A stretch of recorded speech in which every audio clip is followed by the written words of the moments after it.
الرحمن الرحیم۔ اللہ تبارک و تعالیٰ نے مخلوق کی ہدایت کے لیے انبیاء کرام کا علیہم السلام کا ایک سلسلہ شروع کیا اور مختلف مذاہب کے پیروکاروں کے لیے اللہ تبارک و تعالیٰ نے وحدانیت کا درس دینے کے لیے اور حلال و حرام کی تمیز بتانے کے لیے انبیاء کرام علیہم السلام کا سلسلہ یہ شروع کیا، اور جناب آدم سے لے کے ہمارے آقا و مولا حضرت محمد صلی اللہ علیہ وآلہ وسلم تک 1,24,000 کم و بیش جتنے بھی انبیاء کرام آئے، انہوں نے سب سے پہلے لا الہ الا اللہ کی تبلیغ کی، اور اس کے ساتھ انسانوں کو حلال و حرام، رہن سہن، معاشرت، لین دین، اگر میں مختصر الفاظ میں بیان کروں تو وہ یہ کہ مخلوق کو، انسانوں کو حقوق اللہ کا بھی بتایا اور حقوق العباد کا بھی بتایا۔ یہ دونوں پہلوؤں پہ انبیاء کرام نے محنت کی اور حلال و حرام پہ بھی جو ہے وہ اپنی اپنی امت کو بتایا۔ تو مسلمانوں کے علاوہ یہودی بھی حلال و حرام کا جو ہے وہ بہت زیادہ خیال کرتے ہیں اور اپنی الہامی کتب پر پوری طرح ایمان رکھتے ہیں، حلال و حرام کی ہدایات پر پوری طرح جو ہے وہ عمل پیرا ہوتے ہیں۔ اگرچہ تورات میں بھی حلال و حرام کا جو ہے وہ چیپٹر موجود ہے، سینٹ پال نے حلال و حرام کی جو ہے وہ باقاعدہ ایک لسٹ جو ہے وہ پیش کی، لیکن کرسچنز جو ہیں وہ اس پہ زیادہ عمل پیرا نہیں ہوتے اور وہ حلال و حرام کی کھانے میں تمیز نہیں کرتے، مطلب شراب و طعام میں جو ہے ان کا کوئی وہ خاص خیال نہیں رکھتے اور حلال و حرام کی تمیز نہیں کرتے۔ یہودی جو میرا آج کا ٹاپک ہے کہ یہودی جانور کس طرح ذبح کرتے ہیں، اور اس میں بڑا ان کا خیال رکھا جاتا ہے، اور جو شرائط ہیں وہ بڑی سخت ہیں، اور حالانکہ اسلام میں بھی جو ہے وہ ذبیحے کی جو ہے وہ بڑی سخت شرائط ہیں، لیکن آج کل ہم جو ابھی عید قربان گزری ہے تو بہت کم جو ہے وہ قصاب اس پہ عمل کرتے ہیں، زیادہ تر جو ہے مطلب ان کو جلدی ہوتی ہے اور وہ دہاڑی لگانے کی جناب جی کوشش کرتے ہیں۔ تو یہ ویڈیو پوری دیکھیے گا، آپ کے نالج میں اضافہ ہوگا، اور جن ساتھیوں نے چینل کو ابھی تک سبسکرائب نہیں کیا وہ چینل کو سبسکرائب کر لیں۔ اچھا، یہودی جانور کو اس طرح ذبح کرتے ہیں جس طرح اسلام میں کیا جاتا ہے، بلکہ اس معاملے میں یہاں تک محتاط ہیں کہ حرام چیزوں اور ذبیحہ کے معیار پر نگرانی رکھنے کے لیے ہر علاقے میں انہوں نے جو ہے وہ ایڈمنسٹریٹر ٹائپ بندے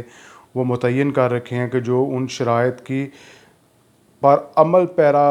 کروانے کے لیے وہ سخت جو ہے وہ احکامات بھی دیتے ہیں اور سزائیں بھی جو ہیں وہ دیتے ہیں جو اس پہ عمل پیرا نہیں ہوتے۔ تو انہوں نے کھانے پینے کی چیزوں کو بھی یہ جو مطلب ایڈمنسٹریٹر ٹائپ انہوں نے جو متعین کیے ہوتے ہیں، یہ کھانے پینے کی چیزوں کو بھی شریعت موسیٰ کے علیہم السلام کے مطابق منظم کرتے ہیں۔ یہ کمیٹی مستند اور تربیت یافتہ یہودیوں کو تربیت نامے بھی جاری کرتی ہے جو صحیح طریقے سے ذبح کیے ہوئے جانور فروخت کرتے ہیں۔ دکانوں پر حلال گوشت کی فروخت پر نگرانی رکھنے کے لیے انسپیکٹر بھی مقرر کیے جاتے ہیں۔ قابل خوراک جانور کو تورات مقدس کی تعلیمات کی روشنی میں ذبح کرنے کے لیے یہ جو ہے وہ ذبح کرنے والوں پر شرائط عائد کی جاتی ہیں۔ پہلی شرط وہ یہ ہے کہ جو جانور ہم ذبح کر رہے ہیں وہ چوپایا ہو، اس کے 4 پاؤں ہوں، اس کے کھر جو ہیں وہ درمیان سے اس طرح پھٹے ہوں، اور وہ جگالی کرتا ہو، وہ جانور جو ہے وہ حلال ہے۔ جانور حرام جانوروں کی اس فہرست میں شامل نہ ہو جو تورات کے ابواب میں بتائی گئی ہیں۔ پرندوں کی فہرست میں شامل نہ ہو، حرام جانوروں کی فہرست میں شامل نہ ہو۔ ذبح کرنے والا، جو امپورٹنٹ پوائنٹ ہے، کچھ ذبح کرنے والا عالم دین ہو، اس کو جو ہے وہ کتاب مقدس کا علم ہونا ضروری ہے جو ذبح کرنے والا ہے۔ حالانکہ ہمارے بھی شریعت مطہرہ میں ہونا تو یہ چاہیے کہ جو تھوڑا بہت علم رکھتا ہے، شعور رکھتا ہے، متقی اور پرہیزگار ہے، وہی جو ہے وہ جانور کو ذبح کرے، لیکن ہمارے ہاں اس کا خیال نہیں کیا جاتا، لیکن یہودی اس بات کا بہت زیادہ وہ خیال کرتے ہیں۔ اور وہ باقاعدہ ذبح کرنے والا عالم دین، اور اس نے ذبح کرنے کی باقاعدہ تربیت حاصل کی ہو، اور تاکہ جانور کو جو ہے وہ اچھی طرح وہ چھری بھی تیز کر لے اور جانور کو جو ہے وہ تکلیف نہ ہو۔ اگر وہ اناڑی قسم کا ہوگا تو آپ اکثر عید پہ دیکھتے ہیں کہ جانوروں کو بھی تکلیف ہوتی ہے اور وہ جو ہے وہ گوشت بھی صحیح نہیں ہوتا۔ اس عمل میں نہ تو زیادہ زور لگایا جائے چھری جب وہ ذبح کرتے ہیں، اور نہ چھری کو بار بار چلایا جائے۔ اگر جانور کی رگیں ایک ہی حرکت میں نہ کٹ سکیں تو گوشت حرام ہو جائے گا، یہ یہودیوں کے ہاں۔ ذبح کرنے والا اپنے عمل کے دوران خصوصی دعا کے کلمات عبرانی زبان میں ادا کرے، جس طرح ہم جو ہے وہ بسم اللہ اللہ اکبر وہ کہتے ہیں، تو اس طرح وہ بھی جو ہے وہ اپنے مقدس کلمات عبرانی زبان میں ادا کرتے ہیں۔ ذبح کرنے کے بعد جانور کو نمک لگایا جائے تاکہ اس کا سارا خون جو ہے وہ جسم سے نکل جائے۔ جانور کا ذبح کے بعد معائنہ کر کے دیکھا جائے کہ وہ صحیح طریقے سے ذبح کیا گیا ہے اور وہ کھانے کے قابل ہے۔ اس کے بعد جو ہے وہ اس گوشت پہ وہ ٹانگوں پہ وہ سٹیمپ یا کوئی پیپر لگا دیتے ہیں کہ جس پہ لکھا جاتا ہے کہ یہ کوشر ہے، یہ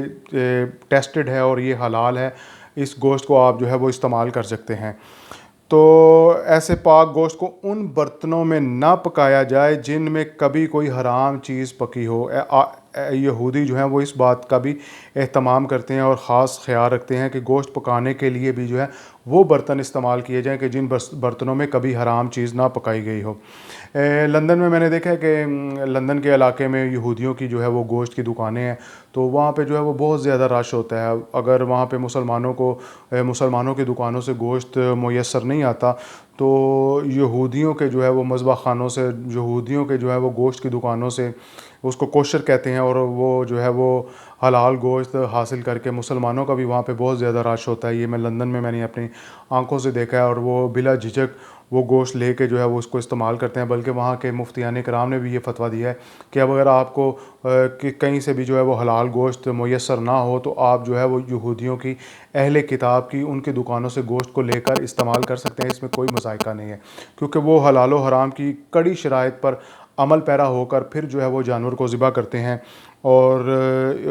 سنت ابراہیمی، ان کا ذبح کرنا جو ہے وہ عین سنت ابراہیمی کے مطابق ہے، اور اس میں خون کی نالیاں فوراً کٹ جاتی ہیں اور خون جو ہے وہ جسم سے نکل جاتا ہے، اور گوشت جو ہے وہ بالکل کھانے کے صحت کے لحاظ سے بھی بہت اچھا ہوتا ہے اور ویسے بھی جو ہے وہ حلال ہوتا ہے۔ تو آج کا میرا جو ٹاپک تھا کہ یہودی بھی جو ہے وہ مسلمانوں کی طرح جانور کو ذبح کرتے وقت جو ہے وہ حلال و حرام کا بڑا وہ خیال رکھتے ہیں اور وہ اس کے تقدس کو پامال نہیں ہونے دیتے۔ اللہ تبارک و تعالیٰ مجھے اور آپ کو عمل کی توفیق عطا فرمائے۔